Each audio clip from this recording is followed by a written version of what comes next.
Bonjour, vous écoutez Microsocial, un podcast sur le travail et le droit du travail par Lefebvre Dalloz. Je suis Bernard Domergue, rédacteur en chef d'Actuel CSE. Au menu de ce 18e épisode, les élections Régional 2021. À voter ont été 20. À plus de 65% d'abstention pour ce second tour des régionales et départementales. Avec cette question, élections, piège à abstention, ou plutôt, les élections professionnelles vont-elles suivre le mauvais exemple des élections politiques en matière de participation ? Mais l'autre grand titre de ce journal, c'est évidemment le taux d'abstention. L'abstention est restée record hier. Il nous a semblé intéressant au Microsocial, où l'on parle habituellement travail et droit du travail, d'apporter notre petite pierre à ce débat en nous interrogeant sur les similitudes et sur les différences qu'on peut trouver entre les élections politiques et les élections professionnelles dans les entreprises. Tristan Haute, merci d'avoir accepté notre invitation. Merci, bonjour. Vous êtes docteur en sciences politiques, spécialiste du vote politique, mais aussi spécialiste des élections professionnelles, et vous êtes enseignant-chercheur à l'université d'Amiens. Vous allez nous aider à faire un parallèle entre donc ces élections politiques et les élections professionnelles. S'il y a une comparaison à faire entre élections professionnelles et élections politiques, c'est peut-être vers les municipales qu'il faut se tourner. Alors, premier constat, première question. Peut-on comparer ces deux élections du point de vue de la participation et de l'abstention ? On a vu lors du dernier cycle électoral 2017-2020 dans les élections professionnelles que la participation des salariés était aussi en baisse, même si elle reste un peu plus importante, bien sûr, que les dernières élections politiques, n'est-ce pas ?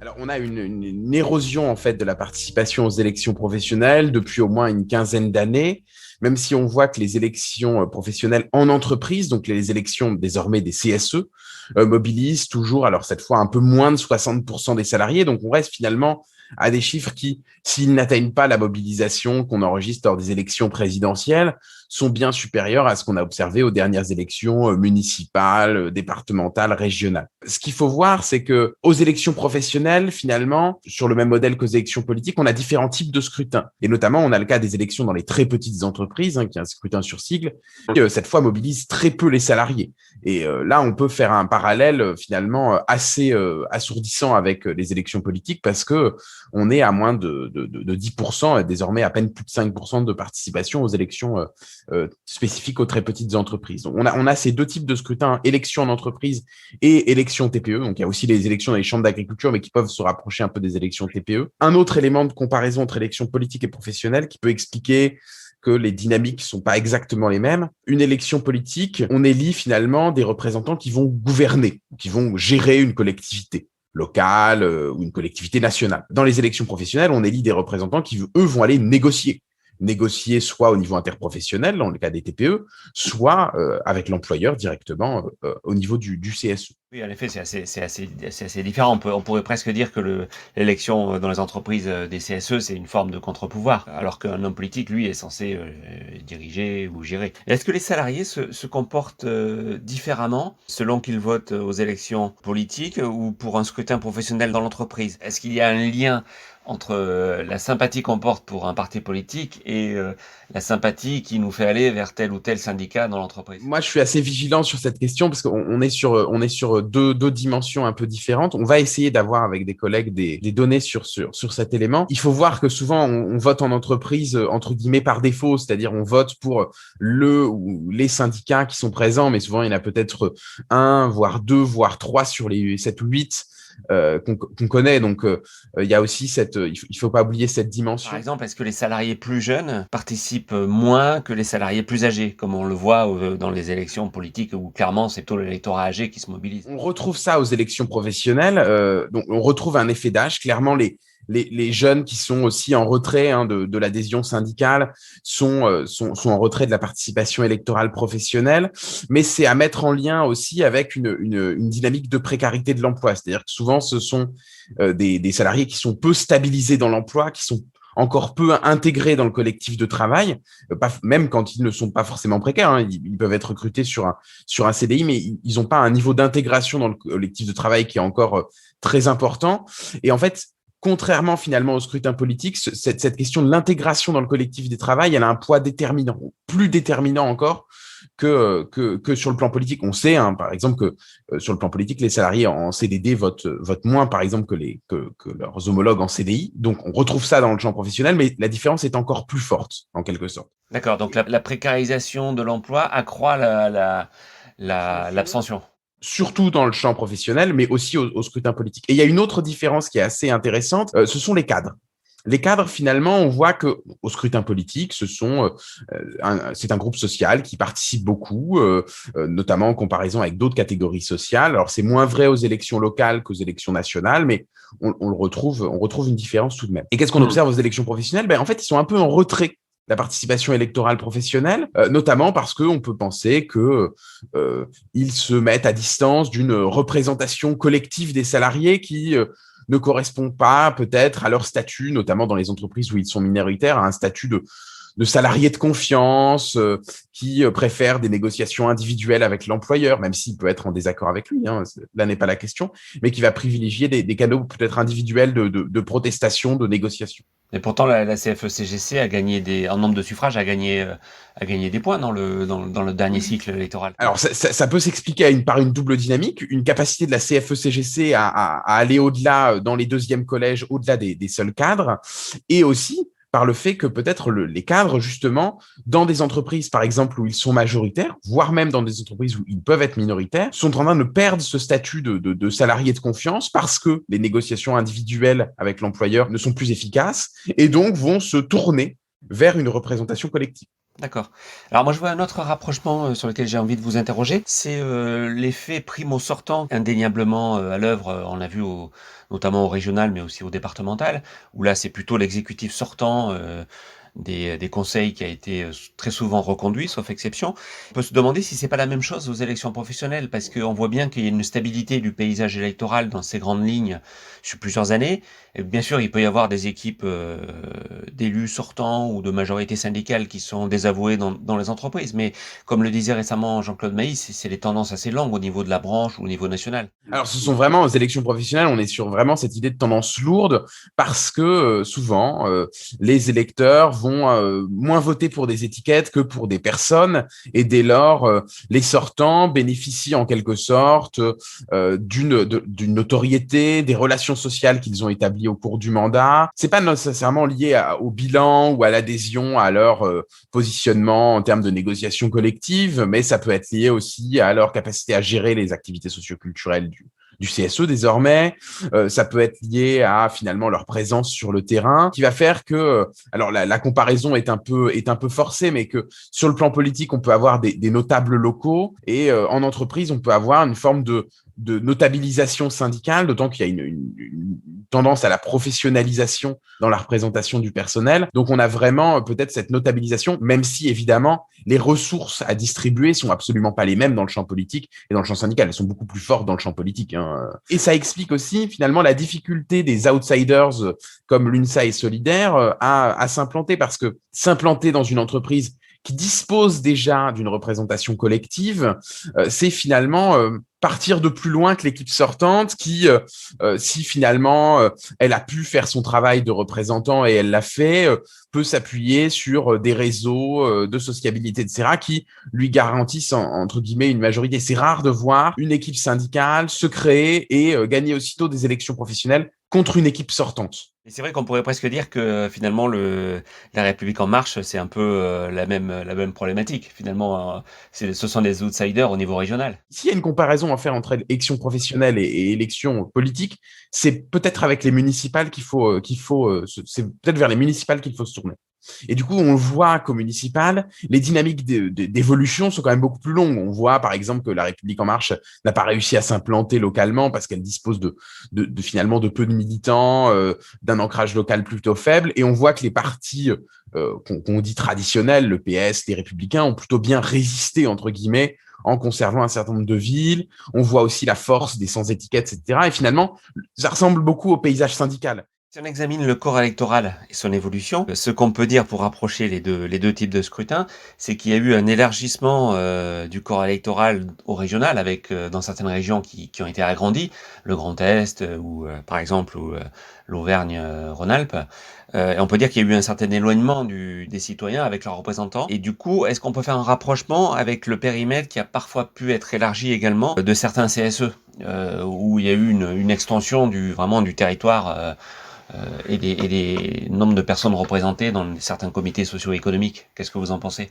Alors là, il faudrait faire une analyse sur justement les évolutions de participation entreprise par entreprise entre le dernier cycle et le cycle qui vient, enfin le cycle précédent et le cycle qui vient de s'achever, pour voir là où il y a eu réduction du nombre de mandats et réduction et agrandissement du périmètre. S'il y a une baisse de la participation, on peut émettre l'hypothèse que oui, parce que le vote professionnel étant basé sur des relations interpersonnelles nouées entre salariés et représentants, en grande partie, hein, la baisse du nombre de représentants finalement réduit la capacité de mobilisation des représentants.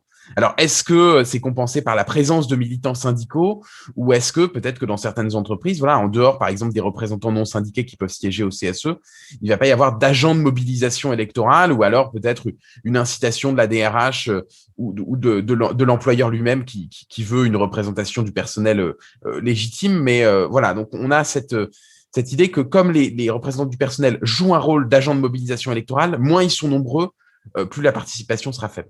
On entend souvent des politiques critiquer le manque de légitimité des organisations syndicales, ou avec un manque de représentativité. Et donc parfois certains, là on l'a vu avec un rapport récent du Sénat, préconisent la fin du monopole syndical de présentation des élections au premier tour, en disant que des citoyens non syndiqués ou non représentés par des syndicats représenteraient davantage toute l'entreprise. Bon, ça, c'est un vrai débat qui est un serpent de mer qui va continuer, je pense, avec la présidentielle. Mais en même temps, quand on regarde les élections, comme vous le disiez au début, la participation reste assez majoritaire dans les CSE, 57%. Et si on veut faire une comparaison un peu amusante, c'est si on appliquait les critères de représentativité syndicale qui fondent la capacité à négocier ou à s'opposer à un accord, on pourrait dire par exemple que avec 7% au régional, la République en marche ne pourrait pas elle-même négocier un accord de branche, par exemple. Oui, alors on observe en plus une grande stabilité du paysage syndical, c'est-à-dire qu'on n'a pas de Big Bang, de Big Bang syndical. En tout cas, le Big Bang syndical qui avait été prédit après la réforme de 2008 n'a semble-t-il pas eu lieu.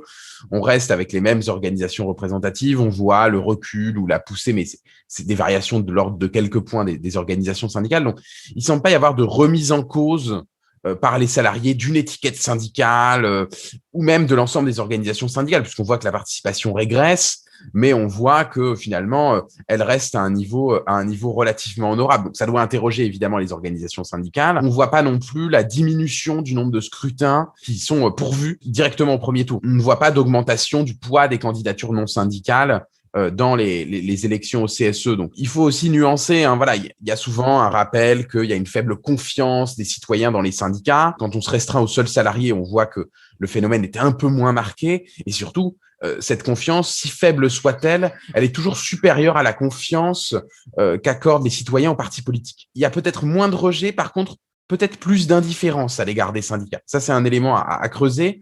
On voit aussi se développer, quand on regarde les attitudes des salariés à l'égard des syndicats un peu plus finement, non pas un rejet, comme on peut l'observer pour les partis politiques, non pas une défiance, mais une forme de distance. Et de plus en plus de salariés, quand on leur pose des questions sur les syndicats, qui ne répondent plus, ne donnent plus leur avis. Donc, c'est peut-être ça qui doit susciter l'inquiétude des organisations syndicales, c'est la distance avec un certain nombre de salariés et notamment les plus jeunes, les moins diplômés, les moins qualifiés qui se mettent un peu en retrait de telles attitudes, qu'elles soient favorables ou hostiles à l'égard des syndicats. À votre avis, la crise sanitaire de 2020, est-ce qu'elle a joué dans le même sens en accentuant l'abstention côté politique et côté élection professionnelle? Dans les deux cas, vous avez des enjeux qui sont masqués par la question de la crise sanitaire et sa gestion, que ce soit les enjeux des scrutins politiques, mais aussi, par exemple, on a très peu parlé des élections dans les très petites entreprises, aussi parce que l'agenda a été occupé par la gestion de la crise sanitaire, et ça vaut aussi finalement pour les salariés en entreprise. On a aussi des difficultés de la part des candidats et militants, que ce soit aux élections politiques ou aux élections professionnelles, à s'adresser aux salariés, parce que donc aux élections politiques, on peut plus faire de porte-à-porte ou de marché, en tout cas on peut moins en faire, et aussi en entreprise parce que on peut moins faire de tourner des ateliers ou de tourner des bureaux. On a un télétravail qui s'est répandu assez massivement et donc qui limite les interactions entre salariés et représentants. Autant d'éléments qui font que les interactions sociales qui sont au fondement de la mobilisation électorale, comme elles sont réduites, finalement, l'abstention peut s'en retrouver accrue. On présente parfois le vote électronique comme une façon d'essayer de favoriser la participation. C'est un vote qui est souvent utilisé lors des élections professionnelles. Est-ce que vous pensez que s'il était appliqué aux élections politiques, ça aurait un effet positif? Tout dépend de ce qu'on appelle un effet positif. C'est-à-dire que le vote électronique permet, dans certaines professions, une augmentation de la participation dans certaines catégories de ces professions. On voit qu'il y a une appropriation différenciée du vote électronique. On voit par exemple que ça permet d'augmenter un peu la participation des cadres et globalement des salariés qui travaillent sur leur lieu de travail, sur un poste informatique. Parce que finalement, on peut, les militants et candidats peuvent solliciter leur vote directement peuvent continuer à solliciter leur vote directement sur le travail. Quand on est sur des populations qui doivent, pour différentes raisons, voter à l'extérieur de leur lieu de travail, sur leur ordinateur chez eux, etc., on voit plutôt un déclin de la participation. Parce que finalement, on n'a plus cette pression, entre guillemets, ces interactions de mobilisation avec les candidats et militants syndicaux. Le vote, c'est un peu est désencastré de la vie de l'entreprise. Il sort de l'entreprise. Et ça accentue les différences sociales a fortiori, puisque même si, aujourd'hui, tout le monde a un accès à Internet, tout le monde n'a pas la même maîtrise des outils numériques. C'est pas parce qu'on va sur Facebook ou sur Twitter que on va aller comprendre le système de vote aux élections professionnelles qui peut être, comme il est assez sécurisé, qui peut être assez complexe. Donc, on a vraiment cette idée d'accentuation des différences sociales et en plus, pour certaines professions, finalement, de mise à l'écart du vote si ce sont des salariés qui n'ont pas l'habitude d'utiliser leur ordinateur sur leur lieu de travail durant leurs heures de travail. Donc, il y a vraiment cet effet-là. Donc, on peut supposer, et c'est le même système que pour toutes les solutions finalement pratiques qui sont envisagées pour réduire l'abstention en termes de dispositifs. Souvent, qu'on parle de la procuration, du vote à distance, du vote électronique, ce sont des solutions qui vont permettre de favoriser la participation de ceux qui participent déjà. On le voit pour la procuration. Ceux qui font une procuration appartiennent déjà à des catégories qui sont parmi les plus mobilisées. Et quelle solution vous voyez de votre point de vue pour inciter justement les citoyens, les salariés à aller voter? Est-ce qu'il y a une sorte de martingale, de recette magique pour essayer d'accroître, je sais pas, la vitalité du débat démocratique, pour mobiliser les citoyens? Je ne sais pas s'il y a une recette magique, mais les solutions institutionnelles, plus de proximité en entreprise, de nouvelles modalités de vote, etc., combiner des modalités de vote, ça peut être un élément, mais c'est pas suffisant. Et il faut peut-être réfléchir à tout simplement ce que font et ce que peuvent faire les élus, notamment en entreprise, quel est leur rôle, quelles sont les activités à leur disposition, en quoi finalement peuvent-ils agir sur le quotidien des salariés. On voit, notamment au scrutin politique, que c'est ça qui joue, c'est-à-dire c'est finalement du côté des électeurs une impression que ces élus ne vont pas modifier le quotidien. Du coup, on a finalement ceux qui sont le plus attachés à l'institution, aux élus sortants qui vont aller voter, mais sans impression que, même s'il y a changement d'étiquette, il n'y aura pas de changement de politique. Ou voilà. Et c'est peut-être cette impression qui peut aussi dominer dans un CSE, cette idée qu'on va élire des élus, mais que finalement, face à l'employeur, leur position sera la même. En termes de gestion des activités socioculturelles, leur position sera la même, puisque c'est une thématique qui est en fait relativement consensuelle. Il y a peu de désaccords syndicaux sur cette question. Et d'ailleurs, même sur les négociations collectives en entreprise, c'est rare qu'il y ait des conflits syndicaux. Ça peut arriver dans de grandes entreprises, mais dans des plus petites, c'est quand même assez rare quand il y a plusieurs étiquettes syndicales qui se confrontent. Il y avait une analyse qui avait été réalisée à partir des élections de 2013-2016 qui montrait que dans les scrutins où CGT et CFDT s'affrontaient, en fait, c'était pas du tout la CFDT qui sortait vainqueur. c'est plutôt la CGT. Donc, il y avait plutôt cette idée que la CFDT avait une prime à l'implantation, mais que quand finalement les organisations s'affrontaient, c'était plutôt la CGT, alors dans des configurations particulières où elle était parvenue à s'implanter évidemment, qui parvenait à l'emporter. Ça paraît étonnant comme constat. C'est pas l'image qu'on a. C'est pas l'image qu'on a et c'est lié au fait que l'essentiel du différentiel de résultats aujourd'hui, il s'explique par l'implantation. Il y a à peu près un quart des salariés, on avait fait des calculs sur 2013-2016, qui finalement n'ont le choix qu'entre une étiquette syndicale au premier. Et donc ça favorise l'organisation qui est présente. Et par exemple, la dynamique de l'UNSA s'explique par son développement. La création de sections, le ralliement d'équipes syndicales qui changent d'étiquette. Ça explique la percée de l'UNSA et la CFDT est parvenue finalement à maintenir un développement actif parce qu'elle aussi est confrontée à des fermetures de sites, à des déclins, etc. Mais elle est parvenue, contrairement à la CGT, à avoir un développement actif. Alors peut-être que son étiquette est plus favorablement reçue parfois par les employeurs. Mais bon, c'est pas non plus quelque chose qu'on peut... C'est davantage vrai pour la CFTC. On sait qu'elle est peut-être un peu mieux reçue par les employeurs, mais on a aussi des employeurs qui sont rétifs à toute forme d'organisation syndicale. Hein. Pour pas rester sur l'idée d'une forte abstention, quel que soit le type de scrutin, on peut penser que pour les élections politiques, la présidentielle restera un scrutin mobilisateur. Oui. Merci beaucoup Tristan Haute d'avoir participé au Micro Social, qui est donc un podcast sur le travail et le droit du travail. Et à très bientôt pour un nouvel épisode.